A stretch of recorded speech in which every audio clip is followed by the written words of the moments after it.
بسم اللہ الرحمن الرحیم نحمدہ ونصلی علی رسولہ الکریم۔ السلام علیکم ورحمۃ اللہ وبرکاتہ۔ معزز سامعین، حرکت الدفاع عن السنہ یوٹیوب چینل میں آپ سب کا خیر مقدم ہے۔ حسب معمول آج بھی ہم لامذہبوں کی پہچان حصہ اول کے کچھ اقتباسات آپ کی خدمت میں پیش کر رہے ہیں۔ آج کا عنوان بڑا عجیب ہے، سورہ فاتحہ حق اور باطل کا معیار ہے۔ میرے مخاطب ابو حسن صاحب ہیں۔ میں نے ان کو جواب میں لکھا، ابو حسن صاحب، آپ کو یاد ہوگا کہ میں نے آپ کو دعا دی تھی کہ اللہ تعالیٰ آپ کو صراط مستقیم پر گامزن فرمائے، تو آپ نے ایسا متکبرانہ جواب دیا کہ بندہ تل ملا کے رہ گیا۔ اس دوران آپ سے گفتگو کا سلسلہ منقطع ہو گیا۔ آج جب کہ سورہ فاتحہ کا تذکرہ آیا تو اچانک آپ کا طنزیہ جملہ یاد آ گیا۔ خیر، آیت کی تفسیر کا پہلا ماخذ ایک دوسری آیت ہے۔ اس ضمن میں انعمت علیہم کی تفسیر درج ذیل آیت وَمَن يُطِعِ اللَّهَ وَالرَّسُولَ فَأُولَئِكَ مَعَ الَّذِينَ أَنْعَمَ اللَّهُ عَلَيْهِم مِّنَ النَّبِيِّينَ وَالصِّدِّيقِينَ وَالشُّهَدَاءِ وَالصَّالِحِينَ وَحَسُنَ أُولَئِكَ رَفِيقًا۔ سورۃ النساء آیت نمبر 69-70۔ یعنی اللہ اور اس کے رسول صلی اللہ علیہ وسلم کی کامل اطاعت کرنے والے انبیاء، صدیقین، شہداء اور صالحین کے ساتھ ہوں گے۔ یہ لوگ بہترین رفیق ہیں۔ یہ آیت نوٹ کرتے کرتے آپ کی یاد آ گئی۔ سوچا کہ اس قرآنی آئینہ میں آپ لوگوں کو بھی جھانک کر کے دیکھ لوں۔ ابو حسن صاحب، آخرت کی کامیابی کے لیے اللہ و رسول کی کامل اطاعت شرط ہے۔ یہ شرط آپ لوگوں میں مفقود ہے۔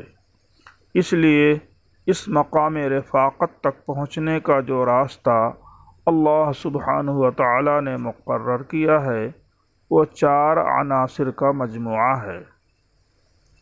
نمبر 1 انبیاء علیہم السلام، نمبر 2 صدیقین یعنی صحابہ کرام رضی اللہ عنہم، نمبر 3 صالحین یعنی بزرگان دین و ائمہ دین رحمہم اللہ، نمبر 4 شہدائے عظام۔ آپ لوگ ان 4 عناصر میں سے صرف نبی کا نام لیتے ہیں، لیکن افسوس اس کے تمام اقوال، افعال اور تقریری سنتوں کو نہیں مانتے۔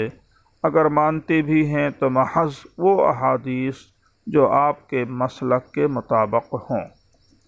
اگر خلاف ہوں تو احسن اصح ہونے کے باوجود اسے بے رحمی سے قتل یا انکار کر دیتے ہیں۔ مابقیہ 3 عناصر میں سے ایک صدیقین یعنی صحابہ کرام ہیں، جن سے اللہ سبحانہ و تعالی نے دنیا ہی میں اپنی رضامندی کا اعلان کر دیا ہے، رضی اللہ عنہم ورضوا عنہ، لیکن آپ لوگ ان سے راضی نہیں۔ ان میں سے بعض کو فاسق کہتے ہیں، ان کے لیے رضی اللہ عنہ کہنا بھی گناہ سمجھتے ہیں، اور ان میں سے بعض کی صحابیت کا انکار کرتے ہیں۔ ان میں سے بعض کی خلافت کو 1,20,000 مسلمانوں کے خون کا ذمہ دار قرار دیتے ہیں۔ نہ آپ لوگ ان کا قول لیتے ہیں نہ عمل، حتیٰ کہ ان کا اجماع بھی تسلیم کرنے کے لیے تیار نہیں۔ تیسرے نمبر پر صالحین ہیں، جن سے مراد صحابہ کرام کے بعد تابعین، تابعین یا قیامت تک آنے والے ائمہ دین و بزرگان اسلام ہیں۔ ان سے تو ہمیشہ آپ لوگوں کی جنگ رہتی ہے۔ اسی لیے من عاد لی ولیا فقد آذنتہ بالحرب حدیث کے وصول کے مطابق غیر مقلدین اللہ کا مغضوب بن کر زندگی گزارنے پر مجبور ہیں۔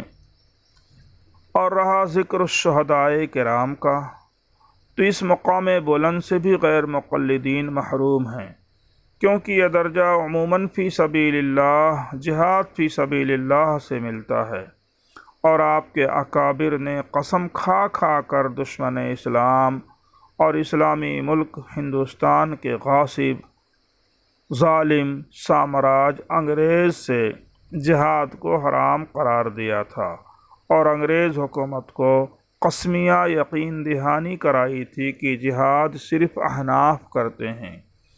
اسی طرح غیر مقلد لیڈروں نے انگریزوں کی حکومت کو مسلمانوں کے لیے سائے رحمت قرار دیا تھا۔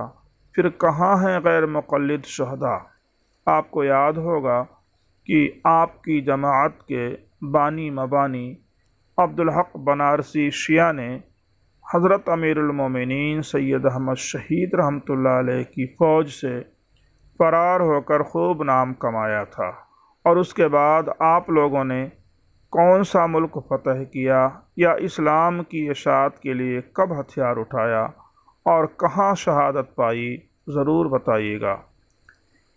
معلوم یہ ہوا کہ صراط مستقیم کے چاروں عناصر سے آپ لوگ محروم ہیں، اس لیے آپ لوگوں نے دوسرا راستہ مغضوب علیہم اور ضالین یعنی یہود و نصارہ اور مسلم امہ سے نکل جانے والے گمراہ فرقوں یعنی خوارج، معتزلہ اور روافض و شیعہ کی راہ کو اپنایا۔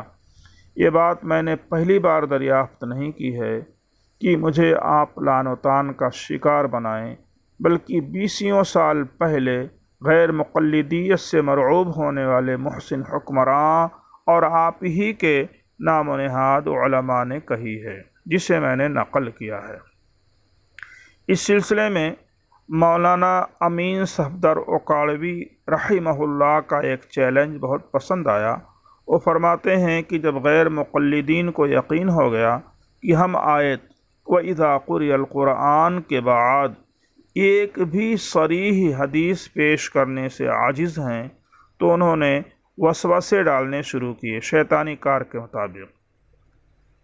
کاز کے مطابق وسوسے ڈالنے شروع کیے۔ کیا وَإِذَا قُرِئَ الْقُرْآنَ کو رد کرنے کے لیے کہتے ہیں کہ سورہ فاتحہ قرآن نہیں، العیاذ باللہ۔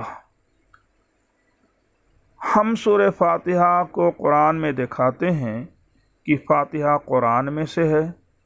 کیا وہ ایک ایسا قرآن دکھا سکتے ہیں جس میں سورہ فاتحہ نہ ہو؟ ہم بخاری شریف کی حدیث سے ثابت کرتے ہیں کہ فاتحہ قرآن کا حصہ ہے، قرآن ہے۔ تم ایک ایسی حدیث دکھاؤ جس میں حضور اکرم صلی اللہ علیہ وسلم نے فرمایا ہو کہ سورہ فاتحہ قرآن نہیں۔ ہاں حدیث ہو، حدیث ضد میں، حدیث ہو یا نہ ہو وہ ضد میں پکے ہیں۔ خلاصہ غیر مقلدین کی غیر مستند نماز، صفحہ نمبر 17۔ آج کے لیے بس، انشاءاللہ یہ سلسلہ جاری رہے گا۔ دعا کیجیے کہ اللہ تعالیٰ غیر مقلدوں کے وسوسوں سے امت کی حفاظت فرمائے، آمین۔ وما توفیقی الا باللہ۔